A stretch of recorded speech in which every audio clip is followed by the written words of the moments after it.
O vídeo de hoje é sobre Mrs. Dalloway, da Virginia Woolf. Então, gente, pra quem não se lembra, hoje é o último dia do mês das mulheres aqui eu tô lendo, né?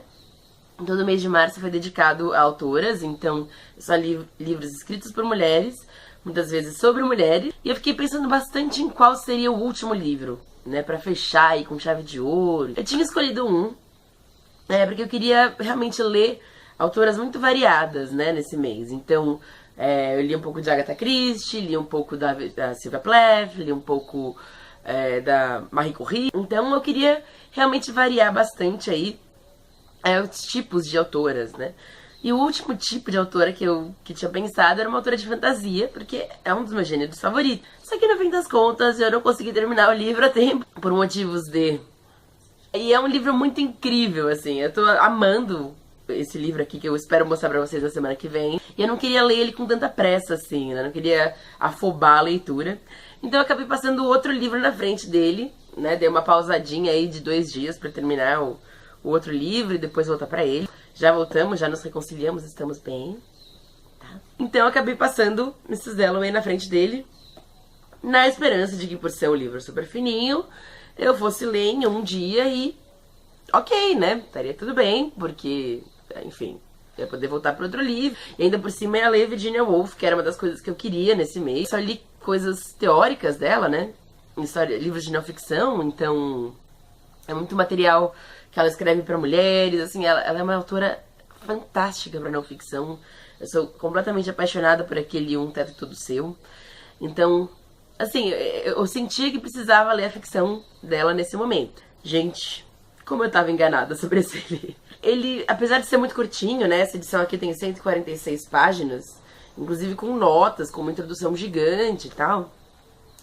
Ele não é rápido, nem um pouquinho rápido. Não dá pra ler em um dia de jeito nenhum. Só se você virar a madrugada, virar o dia inteiro lendo, e mesmo assim não sei se você acaba em um dia. O que acontece com Mrs. Dalloway, né? Eu devia ter lido um pouco sobre ele antes de começar a ler, né? Mas eu queria pegar surpresa mesmo, até porque quando eu li essa pequena parte aqui já me deram um spoiler gigante, então eu não recomendo essa edição aqui porque ela conta spoilers na contracapa. Essa aqui é da Wordsworth Classics, é em inglês, então se você quiser ler no original, procura outra edição, não veja essa aqui porque essa aqui conta o enredo, essa aqui conta o final. E assim, tem muito livro que eu acho que não faz diferença contar o final ou contar spoilers, né? Na própria Mrs. Dalloway tem muita coisa que você pode saber sobre ele que não vai influenciar tanto a sua leitura, porque a experiência de leitura é uma coisa muito única. Se for um livro meio, sei lá, plano, assim, que a forma de escrever não é tão importante, assim, não é tão interessante, em geral a história compensa isso, né? A história tem muitas reviravoltas, tem muitas, né? Enfim, não sei. Uma opinião minha, não sei se condiz com a realidade. Então quando você conta spoilers sobre essas histórias, você tá realmente estragando o final, né? Sei lá, se eu contar o final do Código da Vinci vai ser horrível, né? Vai estragar pra todo mundo a experiência. Mas esse aqui, por mais que eu já soubesse o final de uma das personagens, obrigada Wordsworth, enfim, obrigada, né, editora? Eu ainda assim consegui experimentar muito uma sensação diferente de leitura. Esse spoiler acabou não sendo tão importante quanto ler o livro em si, porque só lendo Mrs. Dalloway você entende por que ele não é curto, por que ele é difícil e por que ele é tão importante, talvez. Dizem que Mrs. Dalloway é um livro como se fosse um rito de passagem, assim, da Virginia Woolf, e eu não sabia disso até ler, né, até começar a introdução, assim, porque ela tinha aparentemente um estilo de escrita e depois de Mrs. Dalloway ela mudou um pouco esse estilo de escrita. Então eu gostaria de ter lido outras coisas dela, de ficção, pra saber mesmo como era, né, fazer essa coisa meio comparativa, assim. Mas enfim, a vida tem muitos livros aí pela frente, né, eu tenho outro livro aqui da Virginia incrível, acho que eu vou mostrar pra vocês, peraí. Este livro incrível da Virginia, que tem contos completos dela, então eventualmente eu vou ler, porque tenho muita curiosidade sobre ela, assim, né, e Mrs. Dalloway foi uma experiência bem importante, acho, bem interessante de leitura. Esse aqui é da Kozak, Naif, né? E eu sei que tem uma edição do Mrs. Dalloway em português da Kozak, que também é bem legal. Não li ainda, né? Não sei se vou ler em algum momento, mas fica aí a dica pra quem não quiser ler spoilers. Fico meio brava com essas coisas. Como é que você coloca o fim do personagem na contracapa, gente? É ridículo, mas enfim. Tá bom? Parei. Eu acho que a Kozak é quem edita a Virginia no Brasil, né? Não sei se outras editoras têm os direitos dela, então procurem, assim, se vocês quiserem saber mais sobre ela. Mas vamos ao Mr. Dalloway. De uma forma bem plana, bem resumida, a história gravita especialmente de um personagem pro outro, que é a Mrs. Dalloway, né? Uma delas. E a outra é o Septimus. É um homem também inglês, como ela, né? Toda a história se passa em Londres. E eles não se conhecem, né? Então são duas histórias bem diferentes que acontecem aqui. De um lado você tem a Mrs. Dalloway, que ela é super conhecida já na sociedade e tal. Ela dá festas incríveis, super importantes. E nesse momento, né? Essa história que se passa em um dia, ela tá organizando uma festa, né? Bem importante ali na sociedade. Por outro lado, o Septimus tá ali vivendo a vidinha dele. Ele tá com uns problemas bem sérios, assim, de saúde, né? Ele tá enlouquecendo. Não vou contar spoilers sobre ele. Então tem essas duas situações aí, uma festa e uma loucura que estão se desenvolvendo ao longo da história. A Mrs. Dalloway, ela tá passando por uma pequena crise, porque um ex-namorado dela, de mais de 30 anos, assim, um cara que ela um dia falou que não queria casar com, né? Ele não queria casar com ele e tal, e aí ele sumiu do mundo. Volta pra cidade, volta pra Londres pra falar com ela, pra conversar e tal. E existe aí essa tensão sobre ele estar apaixonado por ela de novo, ou nunca ter deixado de se apaixonar por ela. Então a gente vai ter várias visões de como a história se complementa, assim, né? De como a Mrs. Dalloway, que tipos de pensamentos que ela tem e tal. E assim, a própria Mrs. Dalloway, a gente não sabe muito do que ela pensa. São muitos outros personagens que entregam o ouro aí nessa história. Mas uma coisa muito interessante, talvez o grande fator dificultador aqui no Mrs. Dalloway, talvez um dos grandes triunfos do livro, né, como muita gente fala, é que todo o livro é contado mais ou menos por espirais de pensamento.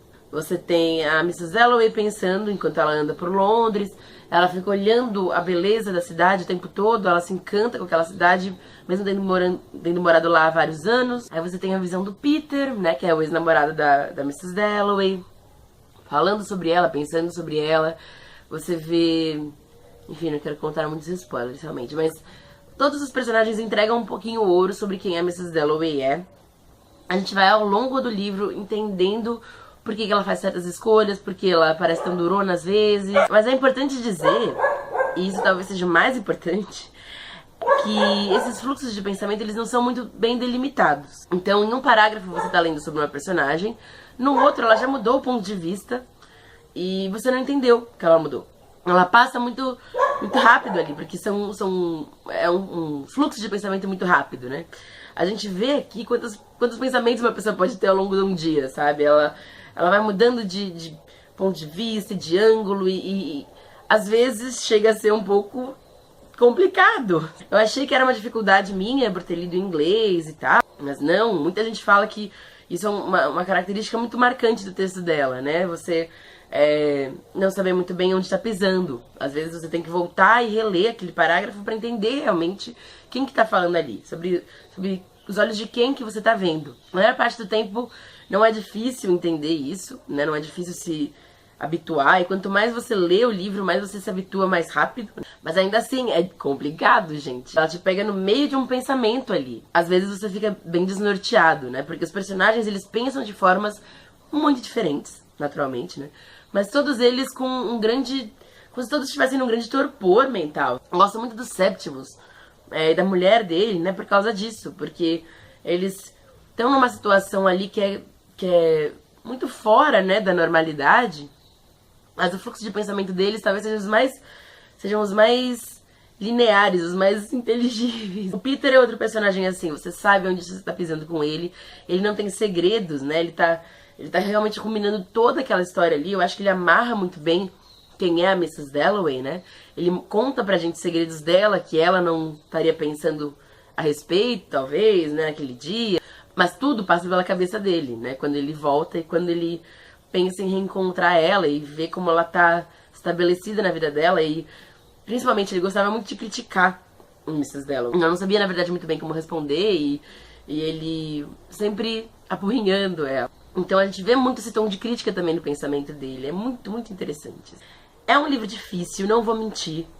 Não é todo mundo que acaba, sabe? Por mais fininho que seja, não é todo mundo que vai topar isso aqui. Mas eu gostei de ser apresentada pra Virginia por esse livro, por ser um livro muito importante, porque aí eu entendo um pouco melhor o que eu posso esperar dos próximos, sabe? Se eu for ler em uma fase ou em outra, eu posso esperar coisas diferentes ou mais parecidas com isso. A Virginia era muito comparada, né, ao James Joyce. Ele também é outra voz muito importante do século XX, ele também fala de fluxos de pensamento super confusos.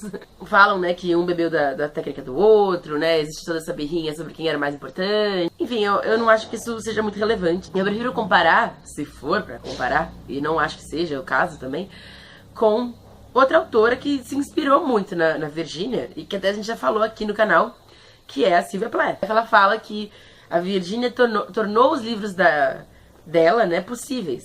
E a gente vê algumas similaridades, sim. Eu acho que a trajetória do Bell Jar, que a gente vai, né, vou deixar o vídeo ali embaixo, é parecida um pouco, né? A gente tem um fluxo de pensamento, ela tem um fluxo de pensamento muito mais claro, na verdade. Ele também não muda tanto de personagem. Mas eu acho que existe uma continuação ali. A Sylvia pegando o trabalho da Virginia, agradecendo por ele e fazendo aquilo com as próprias mãos. De qualquer forma, muito interessante, muito importante ver como a mulher é retratada nesse livro aqui, como escolhas pesam, né, ao longo da vida e como ela passa o tempo todo ruminando, né, se aquele era o destino que ela devia ter desde o princípio. É um livro muito importante para simplesmente não gostar, sabe? Eu acho que eu tive grandes dificuldades com ele, eu fui desafiada por ele várias vezes, assim, mas fiquei muito contente com o final. E eu gosto muito, né, da parte que eles contam aqui no spoiler aqui atrás, sobre o destino de um dos personagens, né, vocês vão entender quando vocês forem ler o livro,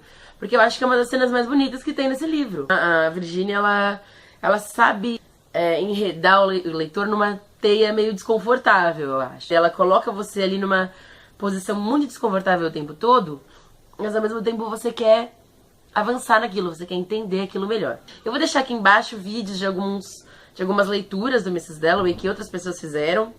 Até avisei pra elas nos comentários que elas me ajudaram, né, a entender um pouco melhor o Mrs. Dalloway. Porque a princípio eu tava rejeitando muito esse livro, eu tava tendo muita dificuldade, eu não sabia muito bem se eu ia avançar nele. E acho que agora eu entendo Mrs. Dalloway bem melhor e tô contente de ter lido. Definitivamente eu vou ler os contos completos dela. Eu quero entender essa mulher melhor. Ela é complicada pra caramba, mas foi interessante, sabe? Foi um jeito bom de terminar o Mês da Mulher. Sei que muita gente é apaixonada por esse livro, então, por favor, gente, deixem aí nos comentários tudo que vocês quiserem falar sobre ele. Eu sei o quanto ele é importante pra história da literatura e da mulher representada na literatura. Eu sei que a Virginia é sensacional, espetacular. Eu continuo gostando dela mais na não ficção, eu acho. Mas assim, porque os livros dela são maravilhosos, estupendos mesmo. E ela é muito clara. Acho que é isso, então. Obrigada, até mais. Desculpem uma eventual gripe aqui. Espero que vocês tenham curtido. Próxima semana tem mais. Até mais.